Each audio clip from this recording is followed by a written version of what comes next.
12. March 30th. Lamed, adjustment. Liber Librae.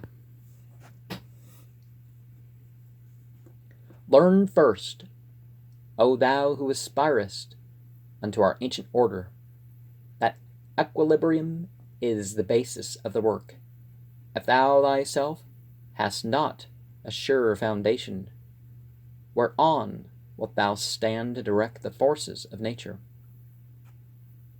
Know then that as a man is born into this world, amidst the darkness of matter and the strife of contending forces, so must his first endeavor be to seek the light through their reconciliation.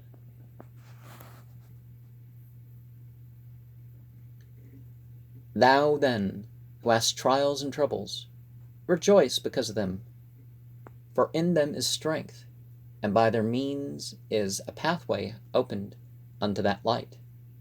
How should it be otherwise, O man, whose life is but a day in eternity, a drop in the ocean of time? How were thy trials not many? Couldst thou purge thy soul from the dross of earth? It is but now that the higher life is beset with dangers and difficulties. Hath it not ever been so with the sages and hierophants of the past? They have been persecuted and reviled. They have been tormented of men, yet through this also has their glory increased. Rejoice, therefore, O initiate, for the greater thy trial, the greater thy triumph. When men shall revile thee and speak against thee falsely, hath not the Master said, Blessed art thou? Yet, O aspirant, let thy victories bring thee not vanity, for with increase of knowledge should come increase of wisdom. He who knoweth little thinketh he knoweth much, but he who knoweth much hath learned his own ignorance. Seest thou a man wise in his own conceit? There is more hope of a fool than of him. Be not hasty to condemn others. How knowest thou that in their place thou couldst have resisted the temptation? And even were it so, why shouldst thou despise one who is weaker than thyself? Thou, therefore, who desirest magical gifts, be sure that thy soul is firm and steadfast, for it is by flattering thy weakness that the weak ones will gain power over thee. Humble thyself before thyself, yet fear neither man nor spirit. Fear is failure, and the forerunner of failure, and courage is the beginning of virtue. Therefore, fear not the spirits, but be firm and courteous with them, for thou hast no right to despise or revile them, and this too may lead thee astray. Command and banish them. Curse them by the great names, if need be, but neither mock nor revile them, for so assuredly wilt thou be led into error. A man is what he maketh himself, within the limits fixed by his inherited destiny. He is part of mankind. His actions affect not only what he calleth himself, but also the whole universe. Worship and neglect not the physical body, which is thy temporary connection with the outer and material world.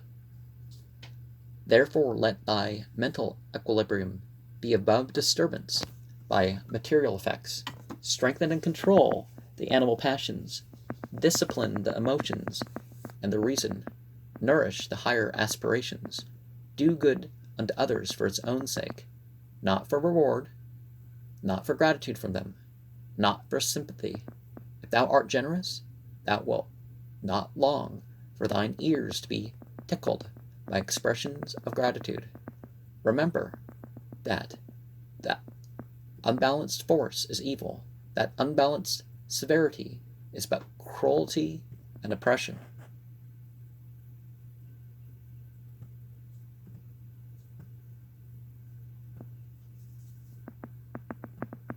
But that also is unbalanced mercy. is but weakness, which would allow and abet evil. Act passionately, think rationally, be thyself. True ritual is as much action as word it is will. Remember that this earth is but an atom in the universe, and that thou thyself art but an atom thereon, and that even couldst thou become the god of this earth, whereon thou crawlest and grovellest, that thou wouldst even then be but an atom, and one amongst many. Nevertheless, have the greatest self-respect, and to that end sin not against thyself. The sin which is unpardonable is knowingly and wilfully to reject truth, to fear knowledge, lest that knowledge pander not to thy prejudices. To obtain magical power, learn to control thought, admit only those ideas that are in harmony with the end desired, and not to every stray and contradictory idea that presents itself. Fixed thought is as a means to an end. Therefore pay attention to the power of silent thought and meditation. The material act is but the outward expression of any thought, of thy thought, and therefore hath it been said that the thought of foolishness is sin. Thought is the commencement of action, and if a chance thought can produce much effect, what cannot fixed thought do? Therefore, as hath already been said, establish thyself firmly in the equilibrium of forces, in the center of the cross of the elements, that cross from whose center the creative world issued in the birth of the dawning universe. Be thou therefore prompt and active as the sylphs, but avoid frivolity and caprice. Be energetic and strong like the salamanders, but avoid irritability and ferocity. Be flexible and attentive to images like the undines, but avoid idleness and changeability. Be laborious and patient like the gnomes, but avoid grossness and avarice. So shalt thou gradually develop the powers of thy soul, and fit thyself to command the spirits of the elements. For wert thou to summon the gnomes to pander to thine avarice, thou wouldst no longer command them, but they would command thee. Wouldst thou abuse the pure beings of the woods and mountains to fill thy coffers and satisfy thy hunger of gold? Wouldst thou debase the spirits of living fire to serve thy wrath and hatred? Wouldst thou violate the purity of the souls of the water to pander thy lust of debauchery? Wouldst thou force the spirits of the evening breeze to minister to thy folly and caprice? Know that, with such desires, thou canst but attract the weak, not the strong. In that case, the weak will have power over thee. In the true religion, there is no sect. Therefore take heed that thou blaspheme not the name by which another knoweth God. For if thou do this thing in Jupiter, thou wilt blaspheme Yahweh. And in Osiris, Yahshua. Ask and ye shall have, seek and ye shall find, knock and it shall be opened unto you. Now,